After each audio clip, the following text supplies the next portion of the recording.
அணி இலக்கணத்தை பற்றி நம்ம இன்னைக்கு பார்க்கலாம். இலக்கணங்களில் கடைநிலை இருக்கக்கூடியது அணி இலக்கணம் சொல்லி பார்ப்போம். அணி என்ற சொல்லுக்கு அழகு, அணி என்ற சொல்லுக்கு வரிசை முறை என்கின்ற பொருள்கள்லாம் உண்டு அப்படிங்கிறத நம்ம பார்த்தோம். இதுக்கு முன்னாடி அணி இலக்கணத்தில் பார்க்கும்போது சொற்பொருட்கின்ற நிலையை, தட்டு பேட்டணி என்கின்ற நிலையெல்லாம் பார்த்தோம். அதுக்கடுத்தது நிரல் நிலை அணி அப்படிங்கிறதெல்லாம் பார்த்தோம்.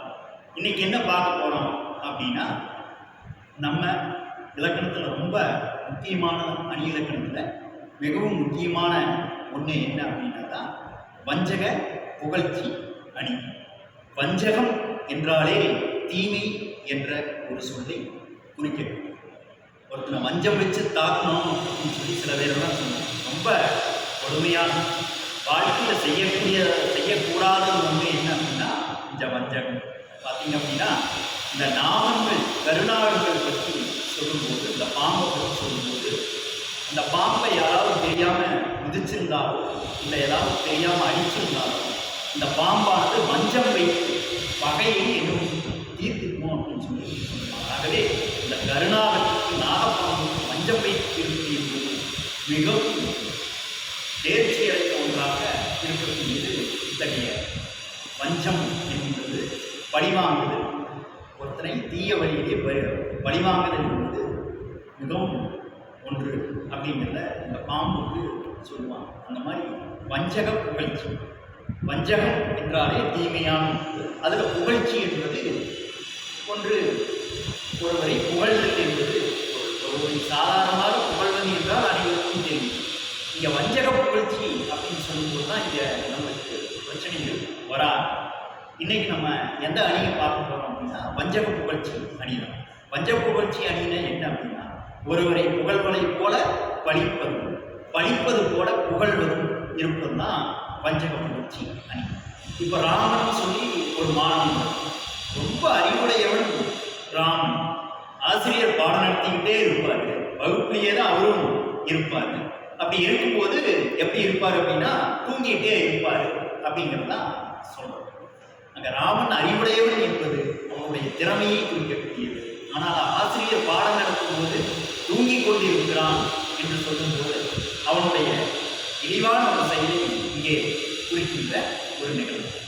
அதே மாதிரி தான் ஒவ்வொருத்தரை பற்றியும் ரொம்ப சிறப்பான ஒரு செயல்பாடுகளை சொல்லி அவர்கள் வைத்திருக்கக்கூடிய கீழான ஒரு செயல்பாட்டை சொல்வதனால அவருடைய மதிப்பு ஏற மாதிரி ஏறி கீழே இறங்கி, இதைத்தான் என்னன்னு சொல்றாங்க, வஞ்சக புகழ்ச்சி அப்படின்னு சொல்லி சொல்றாங்க. வஞ்சனையால் ஒருவரை கீழிறக்கி மறுபடியும் மேலேற்றி ஒருவரை கீழிறக்குவது மறுபடியும், அதான் வஞ்சக புகழ்ச்சி.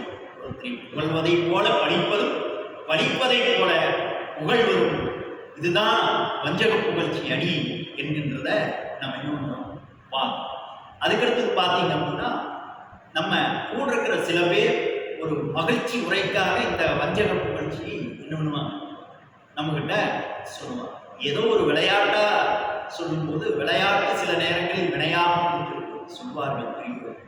அத்தகைய வகையிலே இந்த வஞ்சக புகழ்ச்சியும் ஒரு வகையான வினைதான் என்று நாம் என்ன புரிந்து கொள்ள வேண்டும். ஒருவரை புகழ்வதை போல படிப்பதும் படிப்பதை போல புகழ்வதும் தான் இன்றைய வஞ்சக புகழ்ச்சி அணி என்று நம் ஆசிரியர்கள் விளக்கி நிறைவான விளக்கம் இதுக்கு கொடுக்கணும் அப்படின்னா, ஒரு கந்தன் என்கின்ற ஒரு மாணவர் இருக்கிறார்.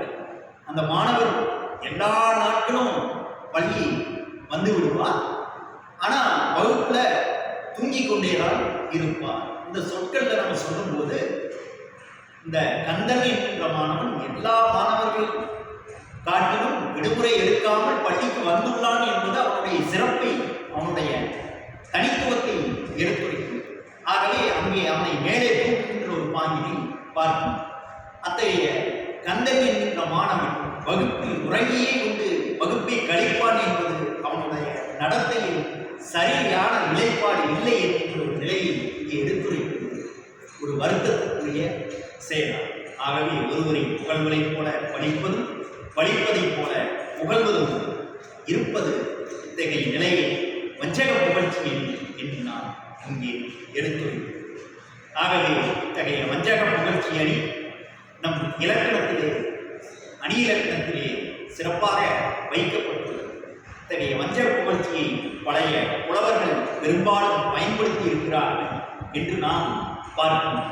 ஒரு மன்னரினுடைய சிறப்பான ஆளுமையை குறித்து சொல்லும்போது இந்த வஞ்சக புகழ்ச்சியை பயன்படுத்தி இருக்கிறார். அத்தகைய ஆளுமையிலே சிறு சிறு குறைபாடுகள் இருந்தால் அத்தகைய புகழ்ச்சியிலே நிகழ்ச்சியாக குறைக்கப்பட்டு இருக்கின்றது என்கின்ற ஒரு பாங்கினை நாம் பார்க்கிறோம்.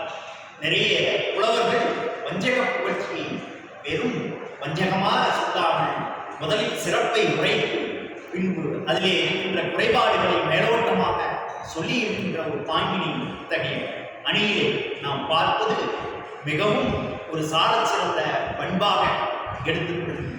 அது பண்டைய காலத்தில். ஆனால் இன்றைய காலத்தில் அவர்கள் வஞ்சக புகழ்ச்சியை நேரடியாக யாரிடம் சொல்ல வேண்டுமோ அவரிடம் மண்பானையை கீழே போன்று உடைப்பதை போன்று தெளிவாக உரைத்து வருகிறார். அத்தகைய வஞ்சக புகழ்ச்சியை சொல்லும்போது கொஞ்சம் பெருமையை சொல்லி சிறு சிறு குறைபாடுகளை உரைப்பது என்பது அவருடைய நிறைகளை பெறுவது போன்ற ஒரு செயல்பாட்டை குறிக்கும். அது இல்லாமல் குறைபாடுகளை சொல்லி மீண்டும் அவருடைய சிறப்புகளை சொல்லுவது அவருடைய மனதை பாதிக்கக்கூடிய அளவில் இருக்கும் என்கின்ற ஒரு நிலையை இங்கே நாம் காண்கின்றோம். இத்தகைய வகையிலே வஞ்சக புகழ்ச்சி என்பது ஒருவரை நேரடியாக தாக்காமல் அவரிடத்திலே உள்ள குறைபாடுகளை களைவதற்காக இத்தகைய வஞ்சக புகழ்ச்சியை பயன்படுத்த வேண்டும் என்பது இத்தகைய பெரியோர்களுடைய நிலைப்பாட்டில் கொண்டு வந்துள்ள ஒரு சில விஷயங்கள் என்பது இங்கே குறிப்பிடத்தக்க உண்டாகும். அத்தகைய அணிகளினுடைய வகைகளிலே மிகவும் சிறப்பாக இருக்கக்கூடியது இன்றைய வஞ்சக புகழ்ச்சி அணி என்பது இங்கே குறிப்பிடத்தக்க ஒன்றாகும். மேலும் அணிகளுடைய வகையிலே மிகவும் எளிமையாக ஒரு சாதாரண ஒரு பாமரனும் புரிந்து கொள்ளக்கூடிய அளவுக்கு ஒரு சிறப்பான ஒரு அணியாக இத்தகைய அணியானது இருந்திருக்கிறது என்பது இங்கே குறிப்பிடத்தக்க ஒன்றாகும். அத்தகைய வகையிலே இத்தகைய வஞ்சக புகழ்ச்சியை பற்றி இங்கே எடுத்துரைப்பதில் பெரும் மகிழ்ச்சி அடைந்தோம் என்பதை தெரிவித்துக் கொள்கிறோம். மேலும் இத்தகைய வஞ்சக புகழ்ச்சியை ஆசிரியர்கள் மற்றும் புலவர்கள் மற்றும் பழங்காலத்து மக்கள் அனைவரும் பயன்படுத்தி இருக்கிறார்கள் என்பது இதிலிருந்து தெளிவாக நமக்கு தெரிந்து இருக்கும். மேலும் ஒருவருடைய சிறப்பான ஒரு சில அனுபவங்களை இத்தகைய அணியின் மூலமாக விளக்கி இருப்பது இங்கே தெளிவாக காட்டப்பட்டிருப்பது மகிழ்ச்சிக்குரிய ஒரு செயல்பாடாக இங்கே இருந்திருக்கிறது என்பது குறிப்பிடத்தக்க ஒன்றாக அமைகிறது. மேலும் இத்தகைய அணிகள் நம் இலக்கணத்துக்கு மீண்டும் மீண்டும் ஒரு வலுவான ஒரு செயல்பாடாக அமைந்துள்ளது பெருமையான ஒன்றாக இங்கே இருக்கின்றது. மேலும் இத்தகைய வஞ்சக புகழ்ச்சி அணியை அனைத்து மாணவர்களும் திறம்பட கற்றிருக்கிறார்கள் என்பதையும் நாம் பார்த்திருக்கின்றோம். பல வகையில் எழுதுவதற்கு இனிமையானதாக எழுதக்கூடிய விஷயங்கள் குறைவாக இருப்பதனால் இத்தகைய அணியை மாணவர்கள் நினைவில் வைத்துக் கொள்வது எளிமை என்ற ஒரு நிலைப்பாட்டை இங்கே உணர்ந்திருக்கின்றோம். மேலும் இத்தகைய வஞ்சக புகழ்ச்சியினால் எதிர்காலத்திலே மாணவர்கள் ஆராய்ந்து எழுதக்கூடிய ஒரு சில விஷயங்களுக்கு துணை நிற்கும் என்பதை நாம் இந்த இடத்திலே பதிவு செய்து கொள்கிறோம். நன்றி, வணக்கம். எத்தனை